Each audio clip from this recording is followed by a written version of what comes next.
안녕하십니까. 생방송 투데이 박광범입니다. 안녕하세요. 윤현진입니다. 오늘은 어떤 일이 있었을까요? 먼저 세상 돌아가는 소식부터 만나보시죠. 김한 아나운서 준비했습니다. 네, 매일 저녁 5시 반 전국 방방곡곡의 소식과 그리고 지구촌 소식을 생생하게 전달해 드리는 시간, 세상 돌아가는 소식의 김환입니다. 안녕하세요. 변호사 진영애입니다. 네, 우리나라 사망 원인 1위 바로 암이죠. 그런데 바로 이 암 때문에 조용한 마을이 시끌벅적해졌다고 합니다. 지금부터 화면을 함께 만나보시죠.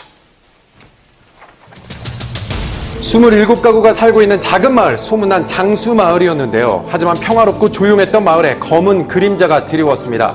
8년 만에 27가구 중 9가구에서 암 환자가 나온 것입니다. 3분의 1이잖아요. 그렇죠. 바로 밑에 집이고요. 네. 빨간 기아지 옆에 또 그리고 그 바로 옆에 집이 또 폐암이고 요 건강은 지금 전부 피가 났거든요. 암이 좀 걸릴만한 여러 행동들을 하시나요? 우연이라 할 수 없겠네요. 저 정도면. 술도 별로 안 먹고 담배는 전혀 안 폈어요. 아, 그러세요? 2003년부터 1년에 1명꼴로 암 환자가 발생한 것인데요. 그런데 우연인지는 몰라도 암 중에서도 유독 폐암 환자들이 많았습니다.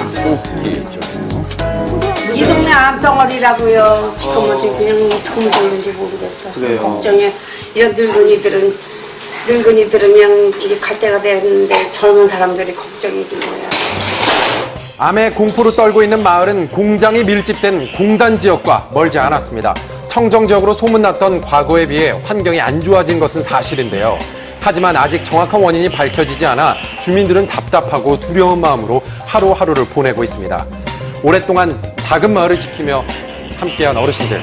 우리 환자들이 많이 폐암 환자들이 많이 발생되니까 이 어떤 그 원인이라도 좀 관청에서 시청에서 좀 밝혀줬으면 좋겠습니다.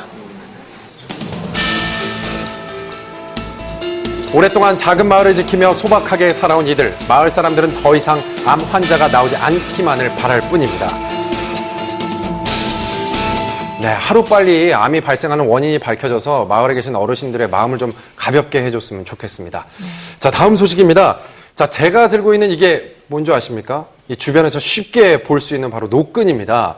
우리가 그냥 편안하게 쓸 때도 많은데요. 하지만 이 노끈 하나로 세상을 깜짝 놀라게 한 사람이 있습니다. 화면을 함께 만나보시죠. 이보다 더 손재주가 좋을 수 있을까요? 노끈 하나로 마음먹은 대로 범행을 저지른 대단한 도둑이 나타났습니다.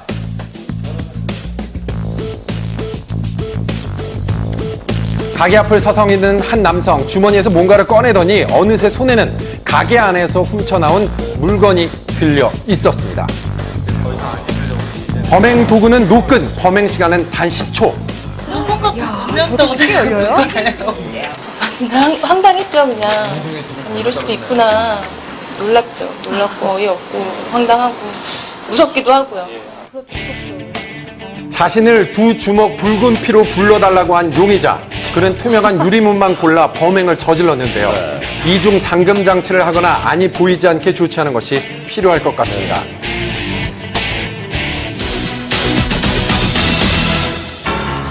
울산의 한 아파트, 바로 어제 이곳에서 끔찍한 일이 일어났습니다. 지하 전기실에서 세 사람이 숨진 채 발견된 것인데요.